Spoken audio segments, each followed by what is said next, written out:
The headline sounds a little ominous, I understand that, but there's no other way for me to talk about this particular topic. Because the WNBA and the media surrounding it has no idea how to talk about its players in an objective way, and I'm here to set that straight, because there have been plenty of narratives floated out there the last couple of weeks of this season that I just don't agree with and I don't think are founded in any sort of truth. This isn't going to be a deep dive into each particular player. It's going to be more or less a quick hit on each of the players and what people are saying about them and what they get wrong. I will have some deep dives later, and we'll get to that when we get there. There is no better place to start in the WNBA than with the best player in the league, A'ja Wilson. And what people have been saying about her is that she's washed, which is insane to say out loud. Because there's no way you as an objective basketball fan looks at 24 points, 7 rebounds, 3 assists, and 3 stocks a game, not to mention the fact shooting above 50% from the field and over 60%, albeit on limited attempts from 3, you can look at that and go, that's washed. Are the Las Vegas Aces a little disappointing as a team?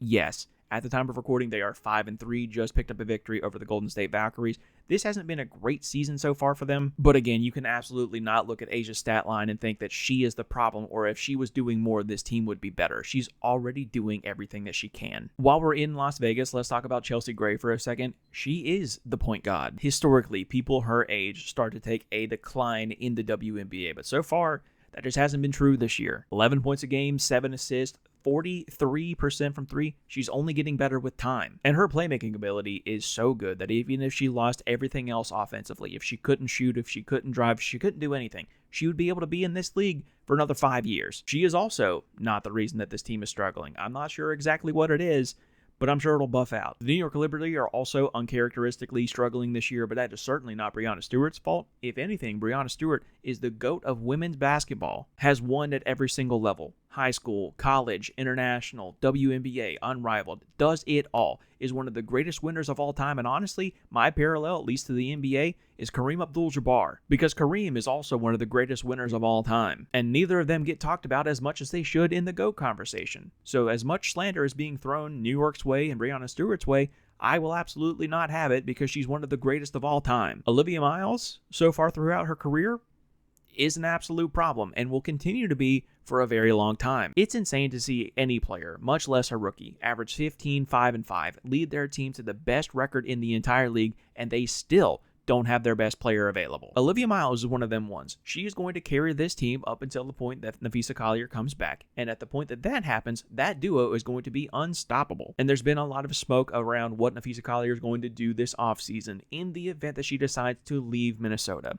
They're in a pretty good position because they have Olivia Miles. Let's stick with the young point guards here. Paige Beckers is the truth. 19 points a game, 5 rebounds, 45% from 3, hyper efficient across the board. The only reason that she doesn't get talked about more is because she doesn't shoot enough. Because believe me, if she was averaging 17, 18 shots a game, she would be averaging way more points and talked about so much more. And that's really saying something because she gets talked about a lot already. As a matter of fact, I think that she is going to be the next guard to win an MVP. There's a lot of stiff competition in the WNBA, especially in that guard spot, but Paige Beckers, that's the truth. We eventually do have to talk about Caitlin Clark, and she is not as good as I've been told. What drives me nuts, especially about the WNBA, is that everybody has the ability to be critical unless it's about Caitlin Clark. Everybody has the ability to analyze every part of the box score unless we're talking about turnovers and unless we're talking about field goal percentage. Just when we're talking about her, though, don't worry. When we're talking about everybody else in the league, everybody gets scrutinized way more than they should. I'm going to say this as someone who does appreciate Caitlin Clark's best qualities and wants her to improve in her deficiencies.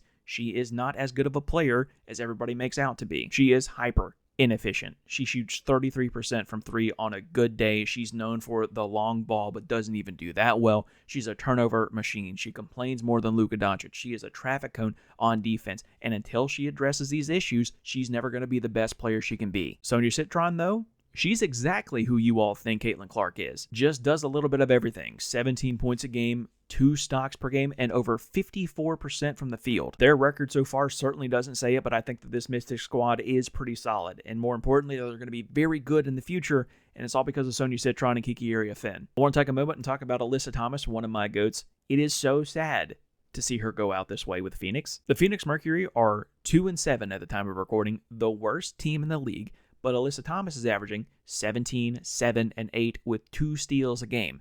Those kind of stat lines at any point last year or any point over the last 5 years would have resulted in a win for whatever team Alyssa Thomas is playing for. Now, not so much. I understand that Kalia Copper is not shooting as efficiently as you want her to, and I understand that you lost a lot by missing out on Satu Sabali, or at least not getting anything back for her if you decided to not core her. It's insane that it's this hard of a fall off, though, and I hate that for one of my GOATs. For whatever reason, you would think that sports fans would give some sort of grace to rookies coming into any sort of draft, but that has not been extended to AZ Fudd, and I just don't get why. She's coming off the bench, and I think that has something to do with it, but she's averaging 13 points a game and shooting 45% from three. She got her first start the other day, played fantastic, was super efficient, and she fits on this team so well. There is a reason that she went number 1 overall, and despite the fact that I would have loved to see a backcourt with Paige Beckers and Olivia Miles, this was the correct move.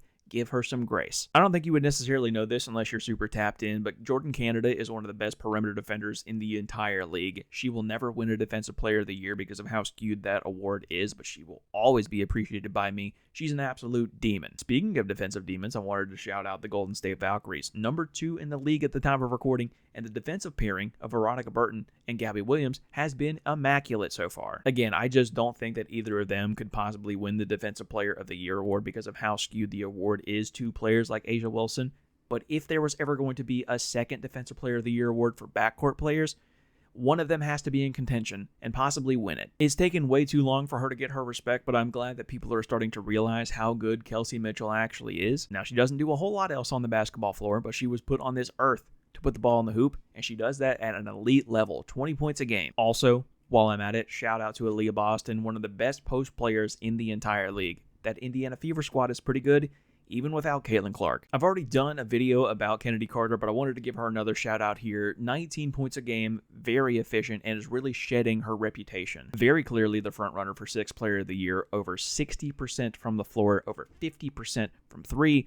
Just an incredible season so far. And lastly, but certainly not least, I am an Atlanta Dream and an Angel Reese fan after all. She's been getting way more hate than anyone deserves as a basketball player ever. She has her deficiencies just like every other player in the entire league, in any sport, really, but we cannot deny her dominance any longer. As far as front court players go, one of the best facilitators, one of the best defenders, and of course, one of the best rebounders. She's obviously not as efficient as she would like to be and what I would like her to be. She's got something weird with her release. It's like she gets through her motion like 85% of the way, releases the ball, and this other 15% is causing all this volatility where we can see games where she's pretty efficient and games where she is the opposite of that. But she's obviously working on those things, and her play is directly leading to the Atlanta Dream winning basketball games. I, of course, want Angel Reese to be an all-time player. I want her to be one of the greatest of all time. I want her to win MVPs and Defensive Players of the Years and eventually championships. I just wish that the WNBA media and their fans at large would give roughly 20% of the criticism that they're showing to Angel Reese and give that to Caitlin Clark instead, because let's be honest, both of them need to improve to be some of the greatest of all time. I just hate how the WNBA has been covered over the last couple of years, and there are some direct correlations to that, but that's a video for another day. I just had to come on here and yap about it for a little bit, but if you're interested in deeper dives, I'm going to leave a link in the description, me having an honest conversation about Angel Reese. While you're down there, check my link tree. Got links to all of my socials, Blue Sky, Twitter, Instagram, TikTok, here on YouTube, obviously, and also have a Discord community that I would love for you to be a part of. But that's going to do it for me today. Be kind. Tell somebody you love them. I'll see you in the next one. Barely scraping by. Trying to stop puffing. I'm trying to be one of the greats.